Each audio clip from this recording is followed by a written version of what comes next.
Good morning students. ये व्याख्या से संबंधित ये दूसरा वीडियो है स्पीच में बारिश पाठ का। तो मैं व्याख्या शुरू करने जा रहा हूं। 1873 में स्पीति रेगुलेशन पास हुआ, जिसके तहत लाहौल और स्पीति को विशेष दर्जा दिया गया। विशेष दर्जा, एक विशेष जिले का दर्जा मिला। ब्रिटिश भारत के अन्य कानून यहां लागू नहीं होते थे।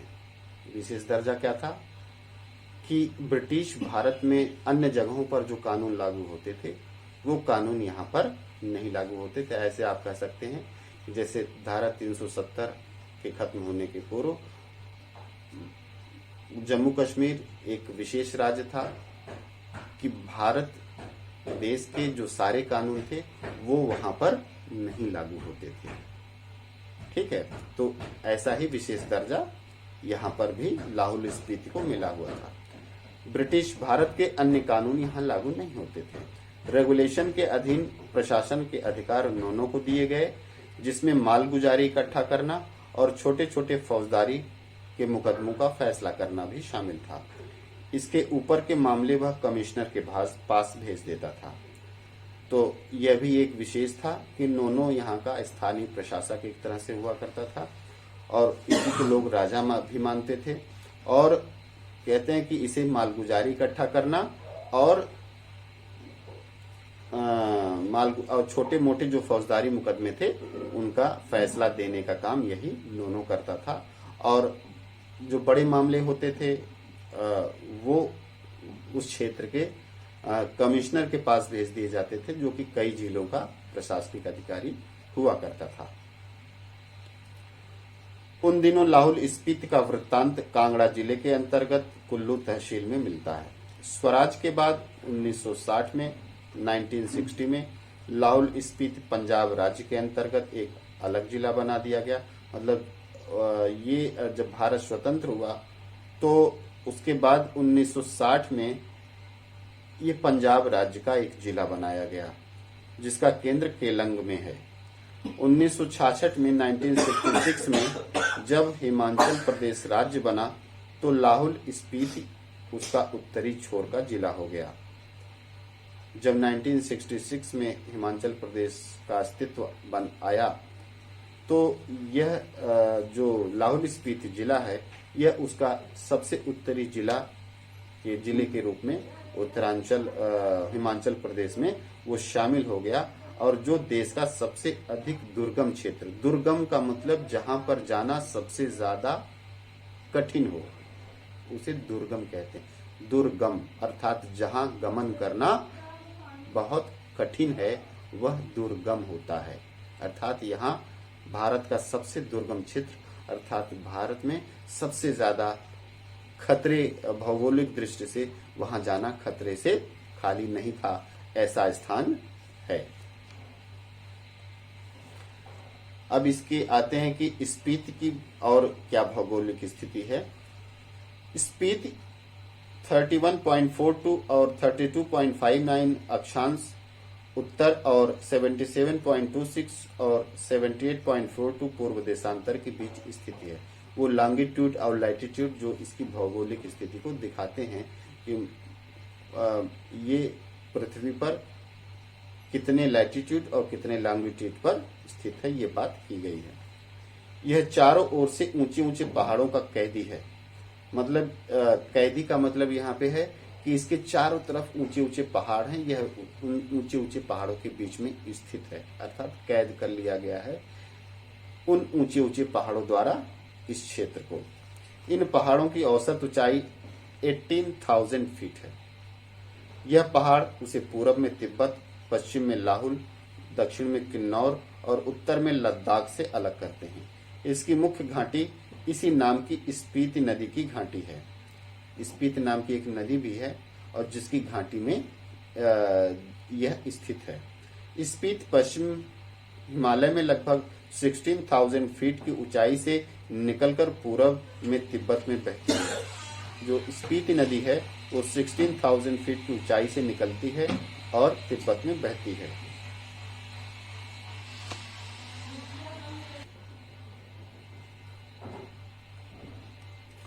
तिब्बत नदी तिब्बत में बहती है, सॉरी। अब किन्नौर जिले में बहती हुई सतलुज में मिलती है। तिब्बत में बहती हुई किन्नौर जिले में आती है और फिर सतलज नदी में ये मिल जाती है। मेरी इस स्पीति नदी से प्रीति है, मतलब लेखक कह रहा है कि मैं इस नदी से प्रेम करता हूँ। स्पीति में मैं सिर्फ इसी नदी को पहचानता हूँ। सुनता हूँ कि कोई पारा नदी भी है, फिर घाटी है। स्पीति के अलावा पिन की घाटी प्रसिद्ध है। मान भाई से इसका किस्सा सुना है। मान भाई एक व्यक्ति हैं जिससे ये सारे किस्से लेखक ने सुने हैं। अत्यंत बीहड़ और वीरान है, मतलब यह पूरी जो घाटी है, पिन की घाटी, ये पूरी तरह वीरान है, अर्थात यहाँ कोई भी नहीं रहता।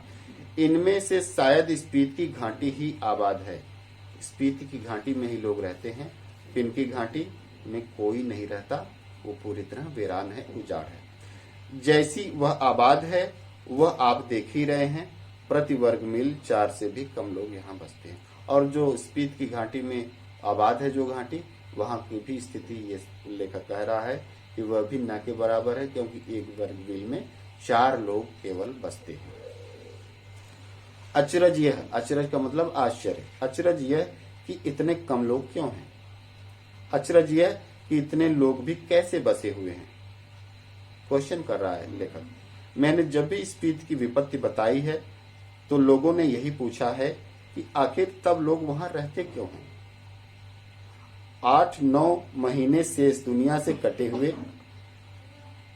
ठंड में ठिठुर रहे हैं, सिर्फ एक फसल उगाते हैं, लकड़ी भी नहीं है, घर गर्म करने के लिए लकड़ी भी नहीं है, वृत्ति अर्थात कोई पेशा नहीं है, अर्थात जीविका का, वृत्ति का मतलब जीविका का साधन, जीविका का साधन भी नहीं है।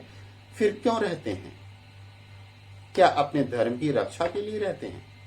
अपनी जन्मभूमि के ममत्व के कारण रहते हैं? ममत्व अर्थात अत्यधिक प्रेम, ममता, या इस मजबूरी में रहते हैं कि कहीं और जा नहीं सकते, कहां जाएं? या फिर और बातों के साथ साथ यह सब कारण है? मैं नहीं जानता। मैं तो इतना ही देखता हूं कि यहाँ लोग रह रहे हैं, इसलिए रह रहे हैं, इसका कोई तर्क नहीं है। तर्क से हम किसी चीज को सिद्ध भले कर सकें, स्पीति में रहने को सिद्ध नहीं कर सकते। लेकिन तर्क का इतना मोह क्यों? ज्यादा करके संसार और निर्वाण अतर्क हैं, तर्क से परे। यहाँ थोड़ा इतनी विपरीत स्थिति में, इतनी वीरान क्षेत्र में कि जहां न जीविका के साधन है, भयानक ठंड है, 8-9 महीने ये पूरी दुनिया से कटा रहता है, केवल कुछ ही लोग हैं, क्यों यहाँ रहते हैं? कई कारण की बात, कई प्रश्न करता है कवि, लेकिन लेखक कहता है कि इनका यहाँ रहना तर्क से परे है। वो बाद में थोड़ा दार्शनिक हो जाता है लेखक। वो कहता है कि यह संसार और निर्वाण, निर्वाण का मतलब मुक्ति, इस संसार से मुक्ति, ये दोनों अतर्क हैं, अर्थात तर्क से परे हैं। हम इस संसार में क्यों आए हैं, इस धरती पे क्यों आए हैं? सबके अपने अपने लक्ष्य हैं जी, हर व्यक्ति के जीवन का अपना उद्देश्य है, इसके लिए कोई तर्क नहीं दिया जा सकता। इस संसार के विषय में भी, और हम निर्वाण क्यों चाहते हैं, हम मुक्ति क्यों चाहते हैं, इसके विषय में भी कोई तर्क नहीं दिया जा सकता। अर्थात इतने सारे प्रश्न हैं, इतने सारे मुसीबतें हैं, इन मुसीबतों का डटकर सामना क्यों करते हैं यहाँ के लोग? वहाँ क्यों इस क्षेत्र को छोड़कर किसी ऐसे क्षेत्र में आ जाएं जहाँ जीवन जीने के अच्छी जलवायु है, अच्छे साधन हैं, क्यों नहीं छोड़ देते? तो लेखक कहता है कि ये सारी चीजें तर्क से परे है। वो रह रहे हैं क्योंकि रहते आ रहे हैं, बस, इसका कोई और कारण लेखक नहीं बताता।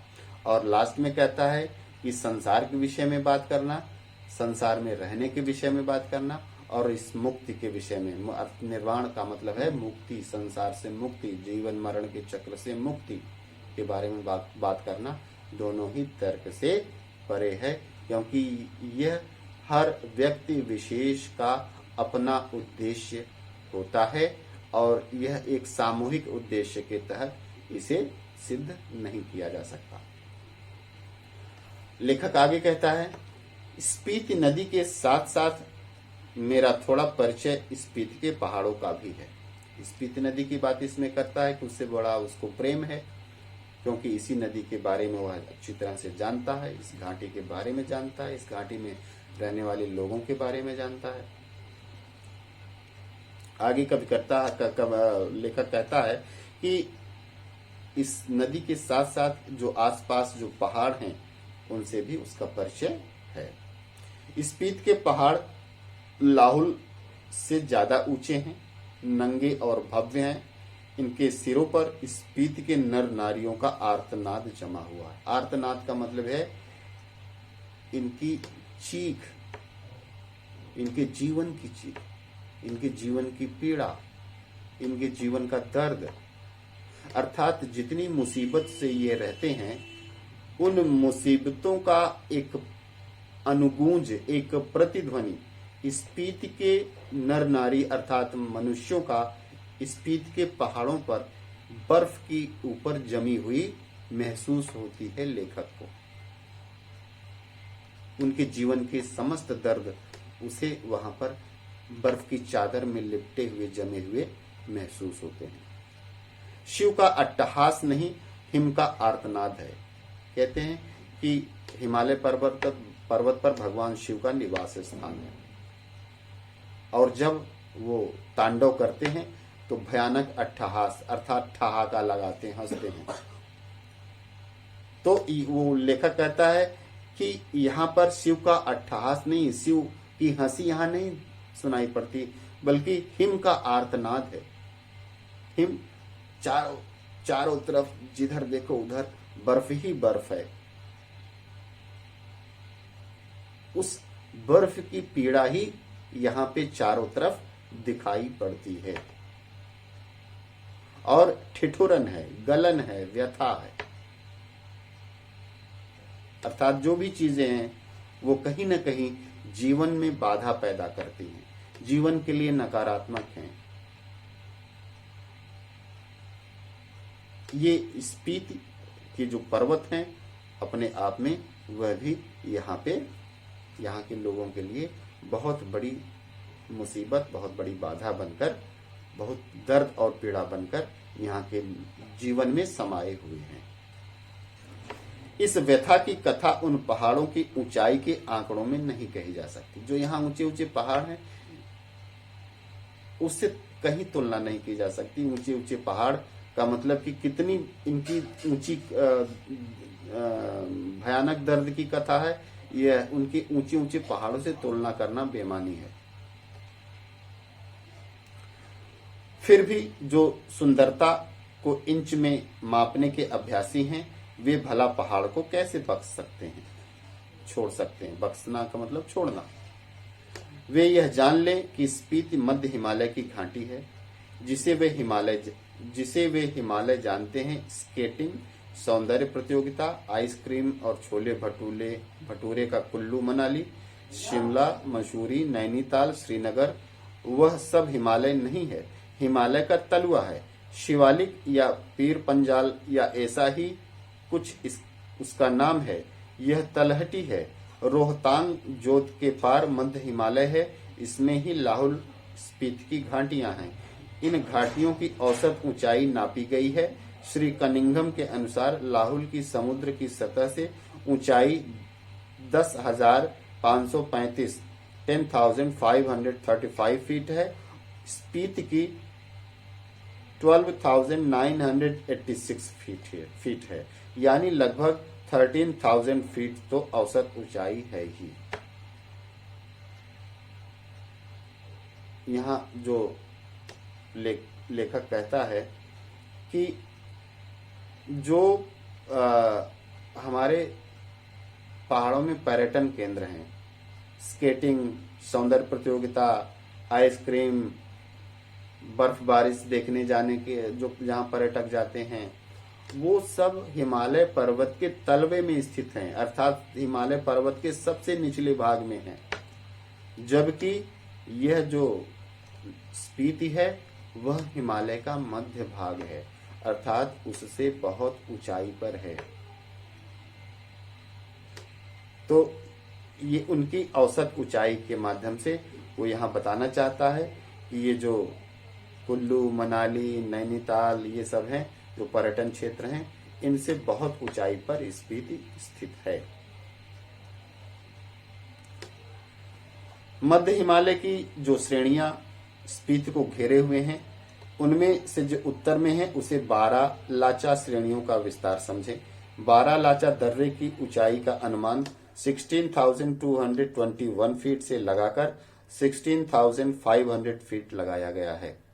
इस पर्वत श्रेणी में दो चोटियों की ऊंचाई 21,000 फीट से अधिक है। दक्षिण में जो श्रेणी है वह माने श्रेणी कहलाती है। इसका क्या अर्थ है? कहीं यह बौद्धों के माने मंत्र के नाम पर तो नहीं है, ओम मणि पद्मे हूं इसका बीज मंत्र है। इसका बड़ा महात्म्य है। इसे संक्षेप में माने कहते हैं। कहीं इस श्रेणी का नाम इस माने के नाम पर तो नहीं है? लेखक प्रश्न करता है। अगर नहीं है तो करने जैसा है। यहाँ इन पहाड़ियों में माने का इतना जाप हुआ है कि यह नाम उन श्रेणियों को दे डालना सहज ही है, क्योंकि यहाँ बौद्ध लोग रहते हैं